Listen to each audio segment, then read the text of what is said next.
തിരുവാഭരണ പേടകങ്ങളിലേക്ക് തിരിച്ചു വന്നു കഴിഞ്ഞാൽ നമുക്കറിയാം, ചന്ദനത്തിൽ നിർമ്മിച്ച 3 പേടകങ്ങളാണ്.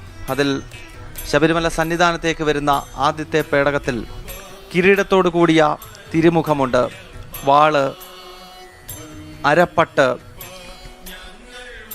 എരിക്കിൻ പൂമാല, പൂർണ്ണ പുഷ്കല, ആന, കുതിര, വലംപെരിശങ്ക് തുടങ്ങിയവയാണ് ആദ്യത്തെ പേടകത്തിലുള്ളത്.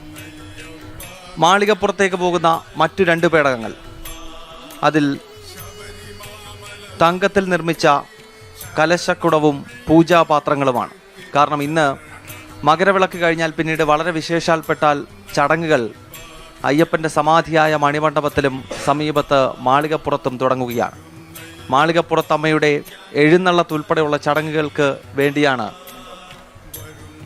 ഈ 2ാമത്തെ പേടകത്തിലുള്ള തങ്കത്തിൽ നിർമ്മിച്ച കലശക്കൂടവും അതോടൊപ്പം തന്നെ പൂജാപാത്രങ്ങളും ഉപയോഗിക്കുക.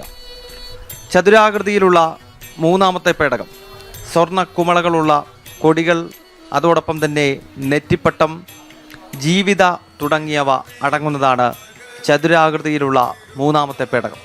അങ്ങനെ ആ 3 പേടകങ്ങൾ വഹിച്ചുകൊണ്ട് തിരുവാഭരണ ഘോഷയാത്ര അല്പസമയത്തിനകം തന്നെ ശരംകുത്തിയിലേക്ക് എത്തിച്ചേരും.